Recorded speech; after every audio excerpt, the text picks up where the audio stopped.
Hey plant fam, welcome back to The Sprout. Today we are stepping into the wild, wonderful, and slightly eerie world of carnivorous plants. And we are starting with one of the most fascinating and exotic houseplants you can grow, the Nepenthes, also known as the tropical pitcher plant or monkey cup. Nepenthes are not just plants, they are living traps. Native to the steamy rainforests of Southeast Asia, Madagascar, and Australia, these incredible plants have evolved specialized pitcher-shaped leaves that act as deadly pitfall traps for unsuspecting insects. The pitchers are actually modified leaf tips that hang from the end of a tendril filled with a sweet digestive fluid that lures, drowns, and breaks down prey. In the wild, some of the largest species, like Nepenthes raja, have even been known to trap small rodents and lizards. It's a plant that eats meat, and it's available to grow on your windowsill. In this video, I am going to show you exactly how to keep a Nepenthes happy indoors. We will cover the two main types of plants, their lighting needs, the secret to watering them with the right water, the perfect soil mix, humidity and temperature requirements, feeding your carnivorous pet, and common problems you might encounter. Let's get into it. Before we dive in, if you're new here, hit that subscribe button. We put out new plant care videos every week, and I don't want you to miss the next one. Also, drop a comment below. Have you ever grown a carnivorous plant? Are you brave enough to try a Nepenthes? I would love to hear your stories. Now let's get started. First, let's talk about the two main types of Nepenthes because this will determine how you care for them. There are generally two groups based on the environment they come from, lowland species and highland species. Lowland species come from tropical jungles at sea level.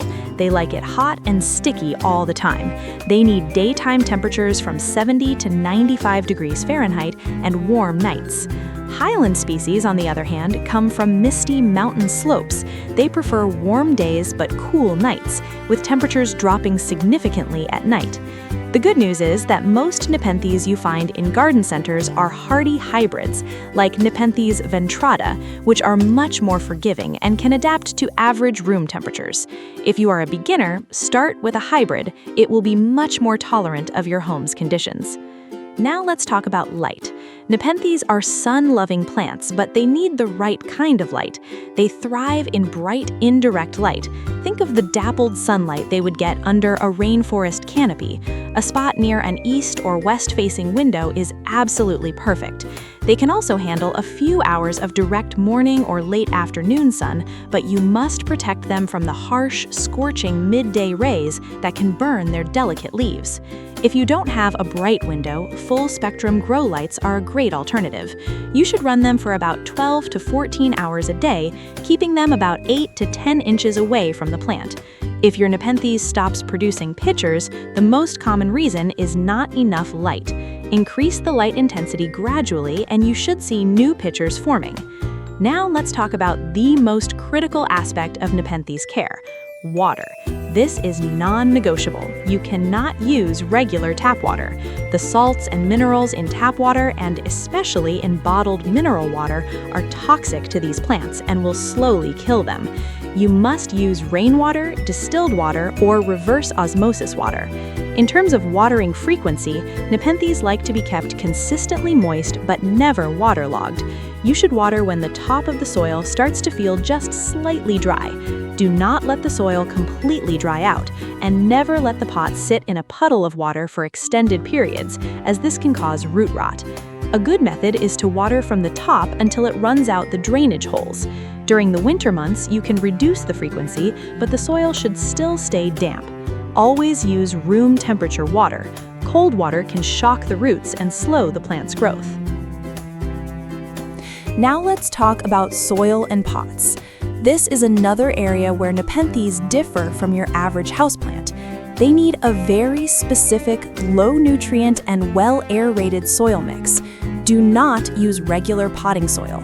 It is much too rich and will suffocate their fine roots. The best mix is one that mimics their natural environment.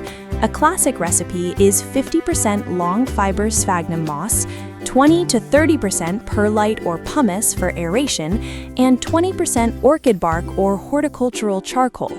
This provides excellent drainage while retaining the necessary moisture. When choosing a pot, plastic pots are generally a better choice than clay or terracotta.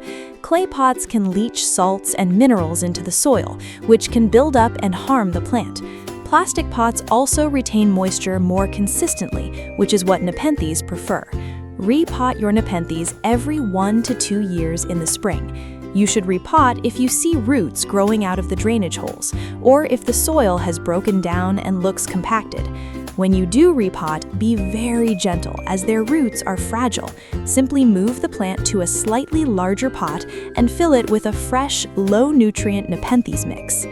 Now let's talk about humidity. Nepenthes are tropical plants and they crave high humidity. They thrive when humidity levels are above 60%. In drier homes, especially with air conditioning or heating, you will need to take steps to increase the moisture in the air. A dedicated humidifier is the most effective solution. You can also group your plants together or place the pot on a pebble tray filled with water. A bright bathroom or kitchen can also be a great spot. Misting the plant regularly with a fine spray of distilled water can also help, but it's not a substitute for overall humidity. Good air circulation is also important to prevent fungal diseases, so a spot with gentle airflow is ideal. Stagnant air combined with high humidity can lead to mold and rot, so keep the air moving. Now let's talk about temperature. As we mentioned, most hybrid Nepenthes are quite adaptable. They are comfortable in the same temperatures that you are, generally between 65 and 85 degrees Fahrenheit. They are tropical plants and do not tolerate cold. Protect them from temperatures below 50 degrees Fahrenheit and keep them away from cold drafts. Highland species need a noticeable temperature drop at night, ideally around 50 to 65 degrees Fahrenheit.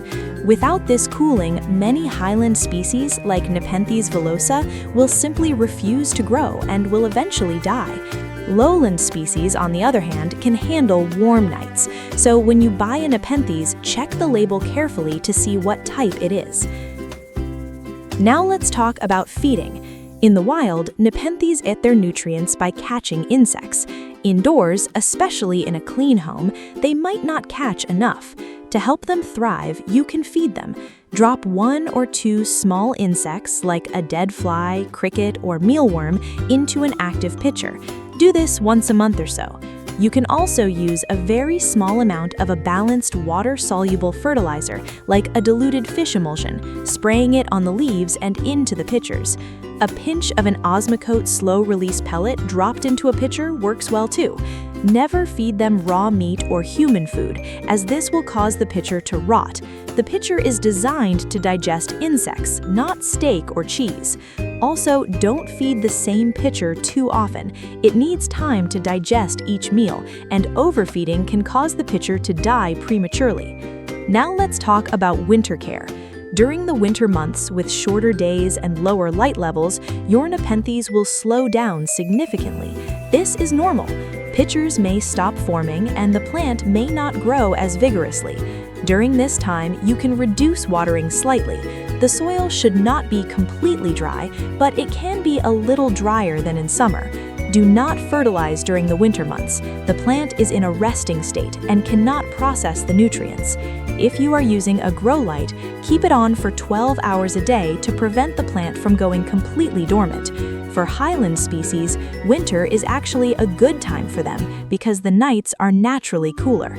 Now let's talk about propagation. Propagating Nepenthes is a great way to grow your collection. The most common method is by stem cuttings.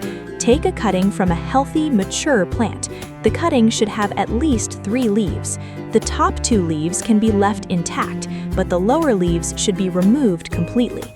Make a clean cut just below a node. Dip the cut end in rooting hormone powder to encourage root growth. Plant the cutting in a pot filled with a moist mix of sphagnum moss and perlite, burying the bare stem about an inch deep. Place the cutting in a warm, bright place with very high humidity. A propagation box or a plastic bag over the pot works perfectly to trap moisture. It can take several weeks to a few months for roots to develop. Be patient and keep the humidity high. Now, let's talk about common problems. Let's go through them one by one. Problem 1. Pitchers not forming. This is almost always due to low light or low humidity. It's also common in winter when conditions are generally less favorable. Increase the light intensity and humidity, and you should see new pitchers forming. Problem 2. Brown, crispy pitchers. Pitchers naturally die back after a few months, which is normal. However, if many pitchers are turning brown and dry prematurely, it is often a sign of underwatering or low humidity. Increase your watering frequency and boost the humidity. Problem 3. Yellowing leaves. This often points to a watering issue, specifically overwatering or poor drainage, which leads to root rot. Check the soil. If it is waterlogged, you may need to repot into a drier, airier mix. Problem 4. Yellow leaves with green veins. This is a sign of chlorosis, often caused by mineral buildup in the soil. This happens when you use tap water. Make sure you are using rainwater or distilled water. Problem 5. Brown spots on leaves with yellow halos. This is a sign of a fungal infection, often exacerbated by stagnant air. Remove the affected leaves, improve air circulation, and treat with a fungicide like neem oil if necessary. Problem 6.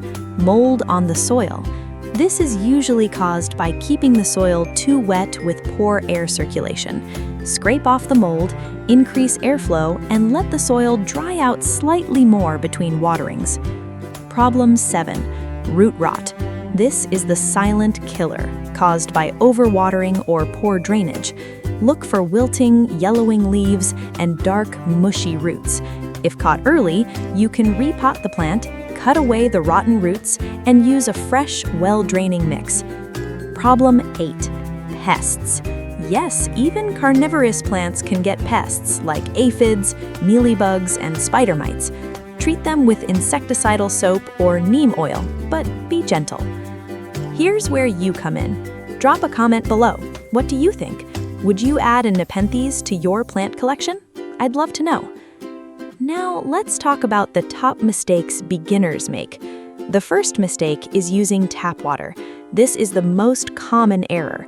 It's a slow poison that causes leaf burn, yellowing, and death. Always use distilled or rainwater. The second mistake is letting the soil dry out completely. Nepenthes are not succulents. They need consistently moist soil. The third mistake is placing them in a dark corner. They need bright light to produce pitchers. The fourth mistake is overfeeding or feeding the wrong food. Human food will rot the pitcher and kill it. The fifth mistake is ignoring the type of Nepenthes you have. A lowland plant will not survive in the cool conditions a highland plant prefers. Now, let's talk about the different varieties.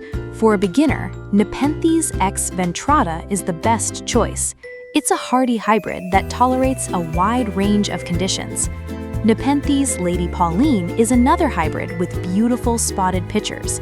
Nepenthes St. Gaia has bright green pitchers with red spots.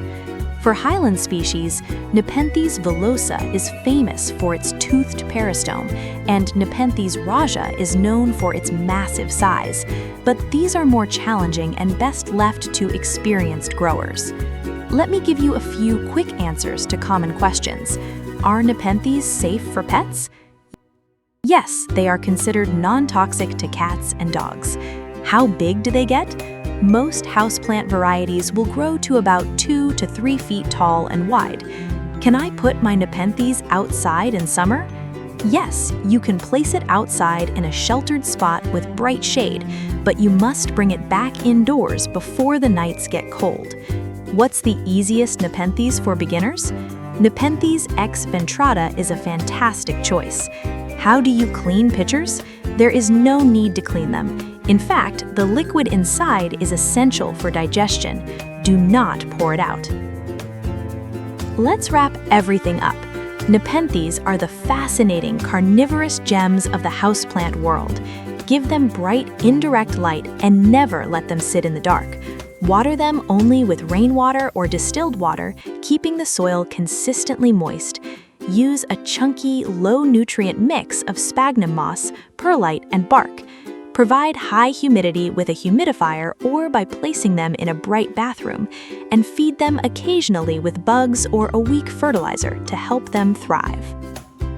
Here's the most important thing to remember. Nepenthes are not your average houseplant, but they are not impossibly difficult either. They just have non-negotiable needs.